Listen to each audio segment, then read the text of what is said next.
Thanks, Roger. So, the other thing you heard was emulation of the famous sequential circuits RePro-1, which was the synth that was used on the first Yazoo albums. And yeah, we're working on the hopefully very accurate emulation of it. And the interesting thing about the RePro-1 is, in my opinion, it's the most difficult to emulate synth. It's not a mini-moog. The mini-moog is difficult to do, but the mini-moog has a modulation range of like 2 octaves. The RePro-1 has a modulation rate of 12 octaves at audio rate, and it's really, really a challenge. So what it is about is figuring out how the Curtis chips work, how the electronics in it interact, and how far we have to go with it. Like, how much CPU will it have to take to sound authentic? Or can we do shortcuts? What do people actually really perceive in the end about analog security?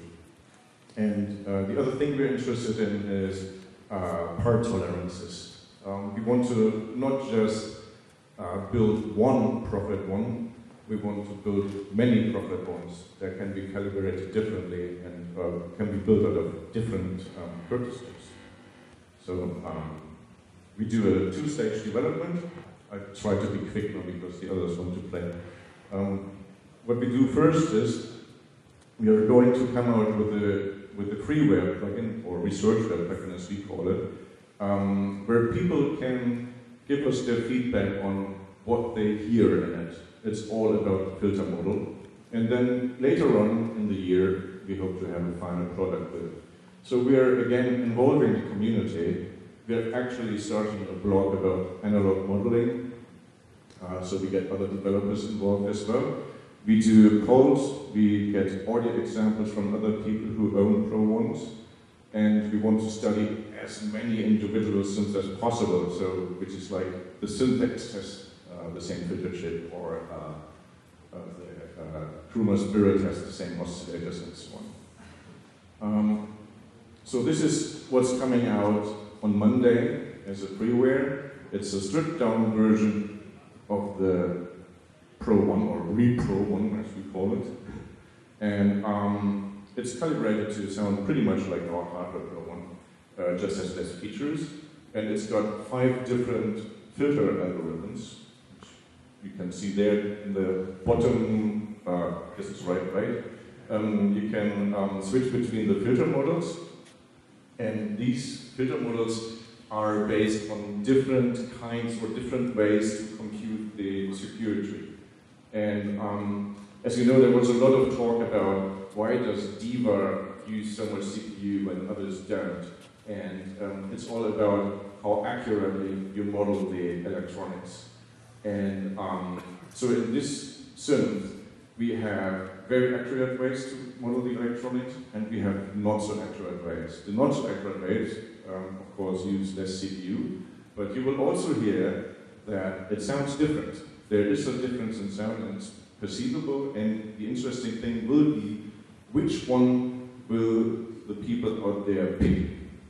You know, which one will they prefer? And this is what we're gonna do this about, make this about.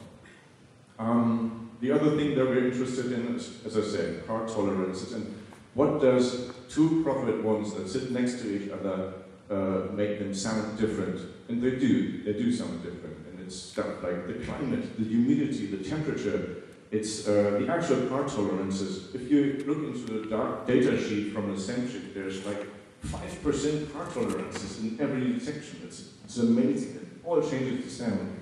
And then there's, of course, wear and tear. Some of these things are really old. And if you have your Pro-1 in the basement for like 10 years, it will sound different. You will need to have it repaired, and you will need to have it calibrated. The people who calibrate things calibrate them differently. It's, you know, so there is every single analog synth is its own individual. And this is also something that we want to respect in the way we work on this. So what we, for instance, what we will do is like, we have like loads of Curtis chips. We'll just swap them in this one unit and then calibrate our software accordingly. And yeah, so the other thing is, what we're showing at the booth is like a little bit more. We're almost done with the basic model.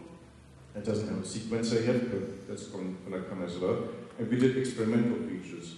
We do signal outputs for which you can choose from like 8 sources or no more, I think 13 sources inside the synth, which we interface with the expert sleeper stuff with the Eurorack modular. We have inside like hidden parameters that we use to create all the different part tolerances and whatsoever. And we have a preliminary user interface. So you can come to a booth, you can hear it. I think it sounds amazing. It's a completely different thing. It's different than T-bar. It's not about smoothness, it's about raw analog pressure. And so the outlook is going to be a strictly monophonic synth that I hope will be respectfully preserved in visual form. We try to do I/O activity. Depends a little bit on the plugin interfaces.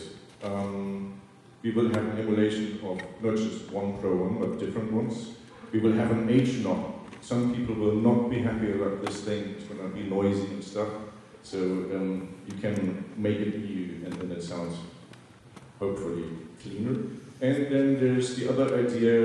If we have this pun with the RePro-1, we can also do RePro-DG or RePro-DC or RePro-E.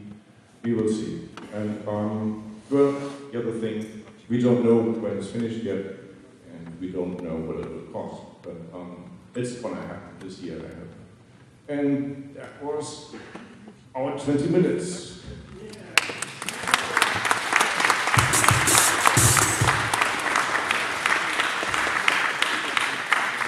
And now, to the other hall.